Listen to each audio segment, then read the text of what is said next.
స్వర్గీయ వైఎస్ రాజశేఖర రెడ్డి సంక్షేమ రంగానికి బ్రాండ్ అంబాసిడర్ గా శాశ్వతంగా నిలిచిపోయారని పెందుర్తి మాజీ ఎమ్మెల్యే వైసీపీ అధికార ప్రతినిధి అన్నంరెడ్డి అదీప్ రాజు పేర్కొన్నారు. వైఎస్ఆర్ 75వ జయంతిని పురస్కరించుకొని జీవీఎంసీ 94వ వార్డు వేపగుంట కూడలిలో గల రాజశేఖర రెడ్డి విగ్రహానికి క్షీరాభిషేకం, పూలమాలలు వేసి ఘన నివాళులు అర్పించారు. ఈ సందర్భంగా అదీప్ రాజ్ మాట్లాడుతూ వైఎస్ఆర్ హయాంలో అమలైన రాజీవ్ ఆరోగ్యశ్రీ 108, 104 ఆరోగ్య సేవలు, విద్యార్థులకు ఫీజు రియంబర్స్మెంట్ పథకాలు ప్రజల హృదయాల్లో శాశ్వతంగా నిలిచిపోయాయని తెలిపారు. అలాగే పెందుర్తి నియోజకవర్గంలో బీఆర్టీఎస్ రోడ్డు నిర్మాణం, ఫార్మా కంపెనీలు, లా యూనివర్సిటీ వంటి అభివృద్ధి ఆయన హయాంలోనే జరిగిందని వెల్లడించారు. ఎన్డీఏ ప్రభుత్వం అధికారంలోకి వచ్చిన తర్వాత అనేక పథకాలను అటకెక్కించారని విమర్శించారు. కార్యక్రమంలో వైసీపీ నాయకులు, కార్యకర్తలు పాల్గొన్నారు. దివంగత మాజీ ముఖ్యమంత్రి వర్యులు డాక్టర్ వైఎస్ రాజశేఖర రెడ్డి గారి జయంతి సందర్భంగా వాళ్ళ రాష్ట్ర వ్యాప్తంగా కూడా ఈ ప్రపంచం నలుమూలలో ఉన్నటువంటి తెలుగు వాళ్ళందరూ కూడా ఇవాళ చేసుకునేటువంటి వేడుకగా వాళ్ళ రాజశేఖర రెడ్డి గారి జయంతి కార్యక్రమం అనేటువంటి జరుగుతుంది.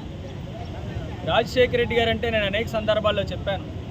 రాజశేఖర రెడ్డి గారు అనేటువంటిది వైఎస్ఆర్ అనేటువంటిది ఒక పేరు కింద కాకుండా సంక్షేమానికి ఒక బ్రాండ్గా మరి వైఎస్ఆర్ అనేటువంటి పేరు ఈ తెలుగు ప్రజలందరి గుండెల్లో కూడా చిరస్థాయిగా నిలిచిపోతుంది.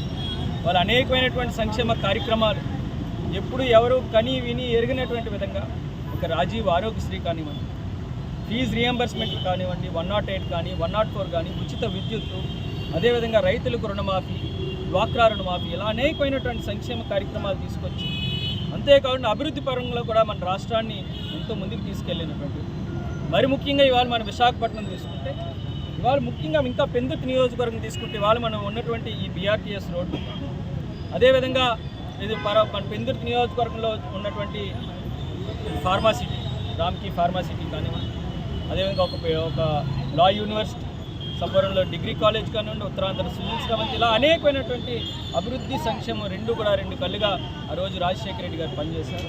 అనేకమైనటువంటి సంక్షేమ కార్యక్రమాల్ని ఈ రాష్ట్ర ప్రజలకు అందించారు. ఈ రోజుకి కూడా ఆయన పెట్టినటువంటి ఏ ఒక్క సంక్షేమ కార్యక్రమాన్ని కూడా కదిపేటువంటి పరిస్థితి ఏ ప్రభుత్వం కూడా, ఏ పార్టీ కూడా తీసుకోలేనటువంటి పరిస్థితి.